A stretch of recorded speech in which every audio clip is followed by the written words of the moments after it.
I stood in the grand living room of the Harrisons, feeling like a misplaced piece in an elaborate puzzle. The high ceilings, adorned with crystal chandeliers, seemed to amplify the distance between me and them, not just in space, but in everything else that mattered.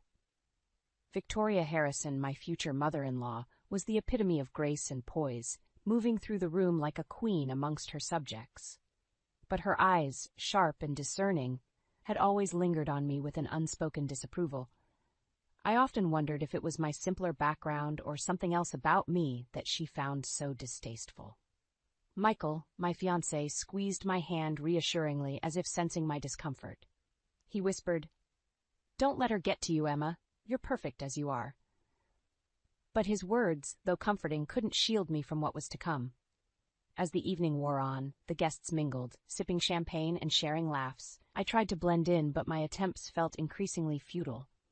Then Victoria approached me, her gaze cold and unyielding.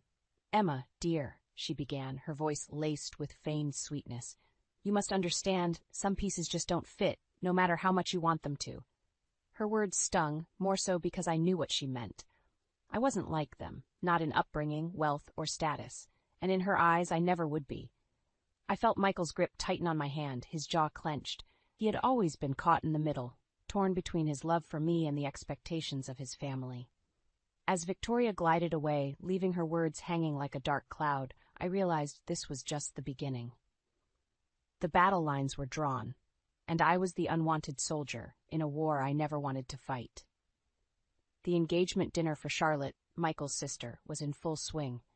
The room buzzed with conversation and laughter, the air filled with the scent of gourmet dishes yet to be served.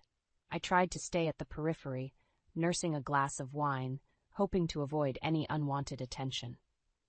Charlotte was radiant, her happiness infectious, even to me.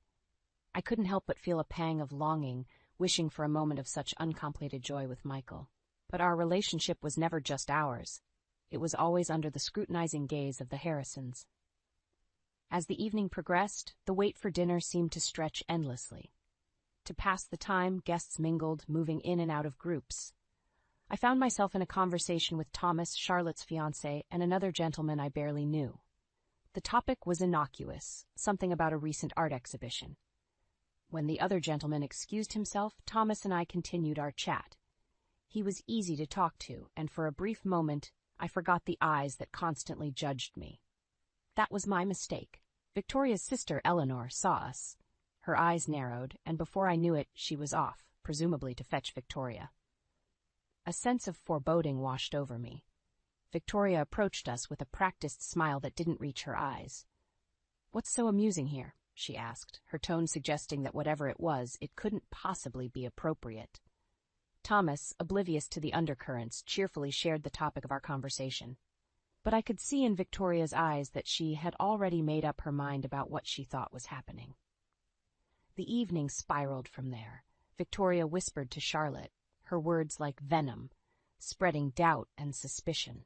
She painted a picture of me as a flirt, a woman who couldn't be trusted, even suggesting that Thomas and I were sharing more than just conversation. I watched in horror as Charlotte's face fell. The joy of the evening was replaced by a cloud of mistrust. Michael tried to defend me, arguing that it was all a misunderstanding, but the damage was done. The family I had hoped to call my own now looked at me with cold eyes, judging me for a crime I hadn't committed. The label of homewrecker was thrust upon me without a trial, and I stood there, helpless, my character assassinated by the woman who should have been my future mother-in-law. The days following the engagement dinner were like navigating through a minefield. The once warm and inviting Harrison home now felt cold and hostile. Charlotte, whom I had considered a friend, avoided me, her eyes filled with hurt and suspicion.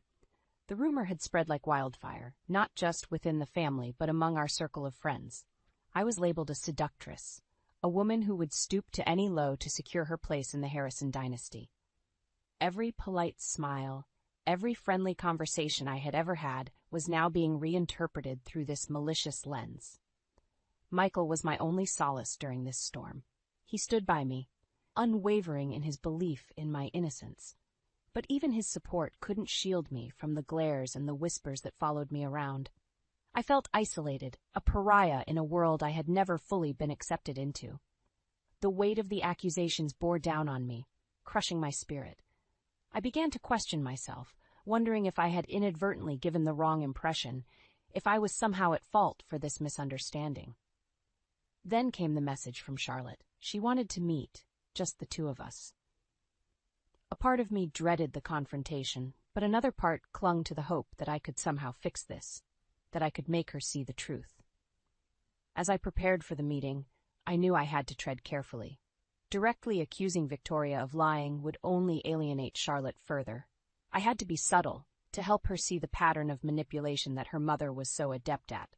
The meeting was set in a quiet cafe, away from prying eyes. I arrived early, my hands shaking slightly as I clutched my coffee cup, waiting for Charlotte to arrive. This was my chance to clear my name, to salvage what was left of my relationship with Michael's family. But deep down, I knew it was about more than that. It was about reclaiming my dignity, my self-worth. As Charlotte walked in, our eyes met. Gone was the warmth we once shared, replaced by a guarded wariness. The next hour would determine much more than just the fate of our relationship. It would be a test of my strength, my resolve, and my ability to stand up against the unfounded prejudices that threatened to tear my world apart. The cafe was quaint, a stark contrast to the opulent world of the Harrisons. As Charlotte sat across from me, her fingers nervously tapping on the table, I could sense the tension emanating from her. She was torn, caught between loyalty to her family and the remnants of our friendship. "Emma," she began hesitantly, "this situation is complicated. I want to believe you, I really do. But my mom, she seemed so certain." Her words hung in the air, a testament to the influence Victoria wielded over her children. I took a deep breath, choosing my words with care. This wasn't just about clearing my name, it was about helping Charlotte see the truth. "Charlotte, I understand your position," I replied, my voice steady. "But you know me. Have I ever given you any reason to doubt my character, my intentions?" She looked down, a frown creasing her brow. "No, you haven't. But my mom, she wouldn't lie about something like this, would she?" The question was loaded, a delicate balance between truth and tact. "I think sometimes people see what they want to see," I said softly. "And maybe, just maybe, your mom saw a chance to push me away, to protect what she thinks is best for the family." Charlotte's eyes met mine, a flicker of realization dawning in them. "You think she made this up because she doesn't want you with Michael?" I nodded, gently. "I can't tell you what to believe, Charlotte, but I can ask you to consider the possibility. Has your mom ever done something like this before? Perhaps not as extreme, but something that shows her need to control?" She was silent for a moment, lost in thought. Then, slowly, she began to speak. She talked about her mother's subtle manipulations, the way she would steer conversations and opinions to suit her agenda. As she spoke, I could see the walls of denial beginning to crumble. Our conversation continued, moving from the incident at the dinner to broader reflections on family dynamics and expectations. It was a cathartic experience for both of us, a chance to air grievances and misunderstandings. As we parted ways, Charlotte's final words stayed with me. "I'll think about what you said, Emma. I'm sorry for jumping to conclusions. Maybe we need to look at things differently." Walking away from the cafe, I felt a glimmer of hope. The road ahead was still fraught with challenges, but perhaps this was the first step towards mending broken bridges. The fight for my place in Michael's life and in his family was far from over. But for the first time in a long while, I felt like I wasn't fighting alone. In the weeks that followed my meeting with Charlotte, the atmosphere in the Harrison household subtly shifted. Charlotte's demeanor towards me softened, a sign that our conversation had sparked a change. However, Victoria's coldness remained as impenetrable as ever. An opportunity to address the lies head-on presented itself unexpectedly.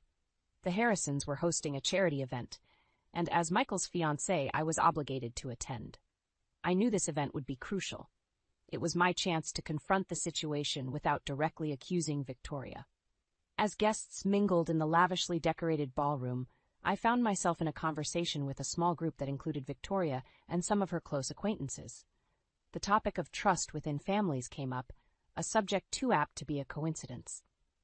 "I believe trust is the cornerstone of any healthy family," I said, my gaze meeting Victoria's for a brief moment. Without it, we're just strangers living under the same roof. Victoria smiled thinly, catching the hidden barb in my words. Of course, Emma, but trust must be earned, and once broken, it's not easily repaired. Her words, laced with insinuation, were a clear reference to the rumors she had spread. I felt a surge of anger, but maintained my composure.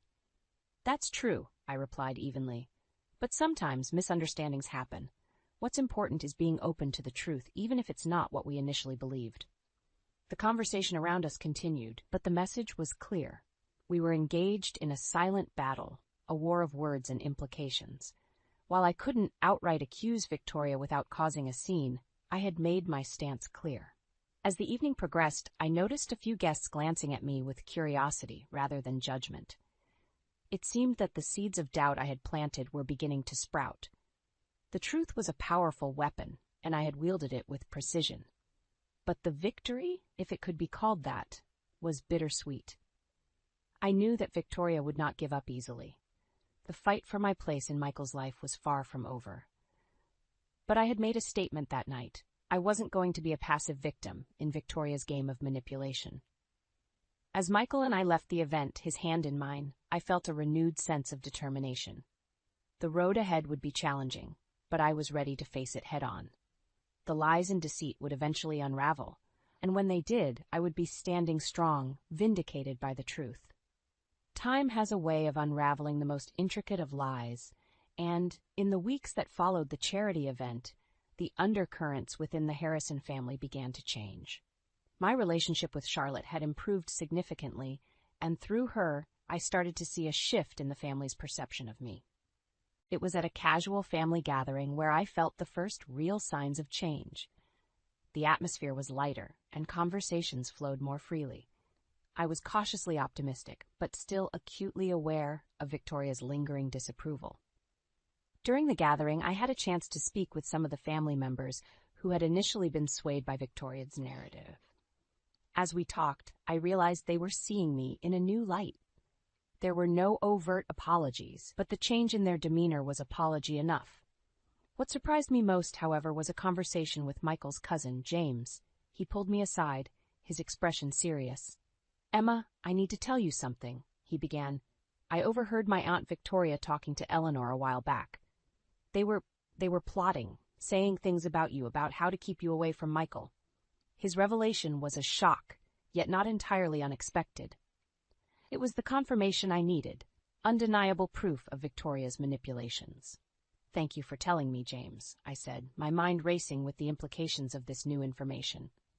As the gathering continued, I couldn't help but feel a sense of vindication. The truth was finally coming to light, and with it, the possibility of a new beginning.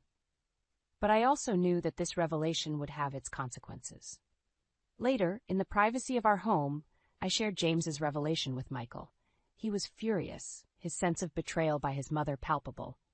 "I can't believe she would go this far," he said, shaking his head in disbelief. "We need to confront her, Michael. She can't keep doing this," I replied, my resolve firm. We decided to plan a family meeting, a confrontation where everything would be laid out in the open. It was a risky move, but it was time to end Victoria's reign of manipulation and deceit. The night before the meeting, I lay awake thinking about the journey that had brought me to this point. It had been painful, filled with trials and tribulations, but it had also made me stronger, more resilient. I was ready for whatever the next day would bring. The truth was on my side, and it was time for it to be heard. The day of the family meeting arrived, a day that would either mend or irreparably fracture the Harrison family. The air was thick with tension as we gathered in the living room, the same room where I had felt so out of place months ago. Michael and I sat together, a united front against the storm that was about to unfold. Across from us, Victoria sat, her composure impeccable as always, but I could sense a flicker of uncertainty in her eyes. Michael took the lead, his voice steady but charged with emotion. "We're here because there are things that need to be addressed, truths that need to be spoken," he began, his gaze sweeping across the room.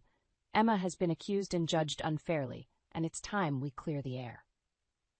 The room fell silent, every eye fixed on us.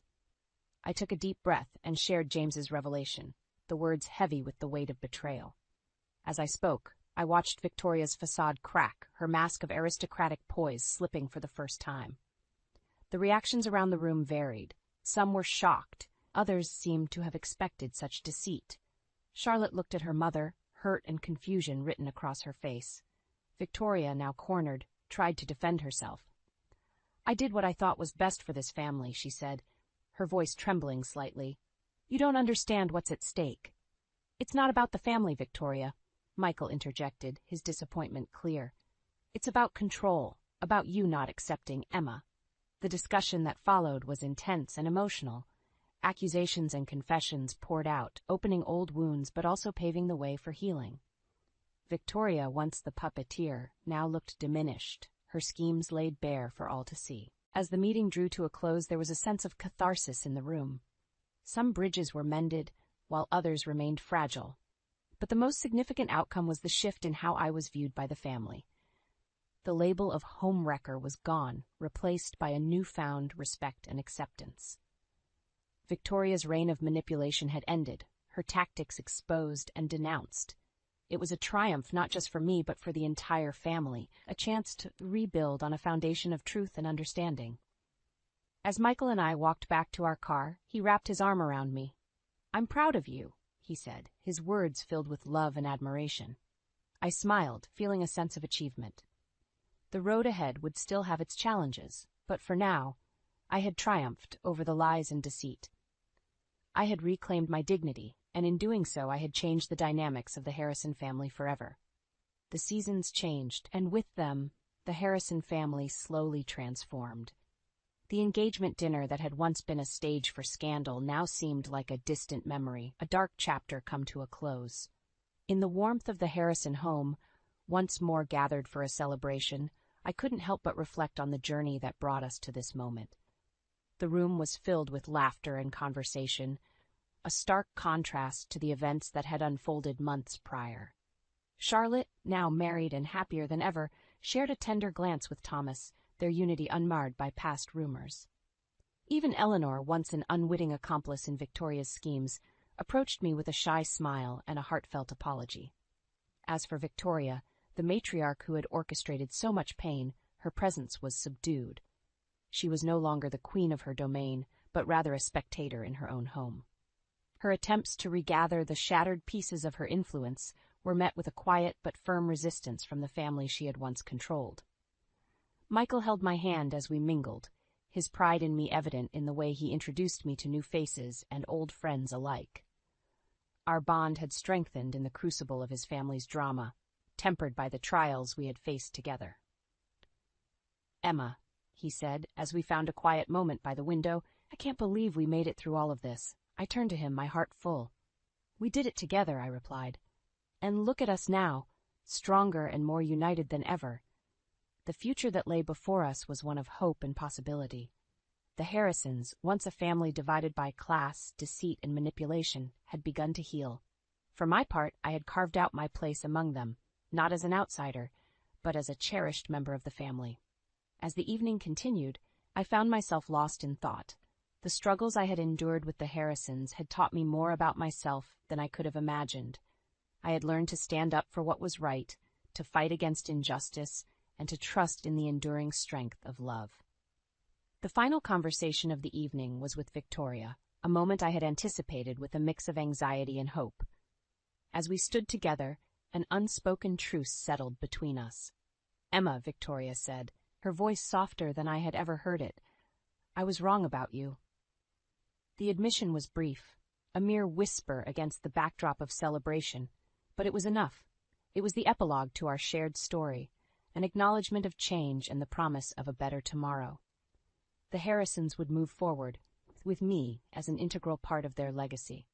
And as the last guests departed, the candles casting a soft glow on the now empty room, I realized that this was truly a new beginning, a beginning filled with respect, understanding, and most importantly, a family united, not just by blood, but by a shared journey through darkness into the light.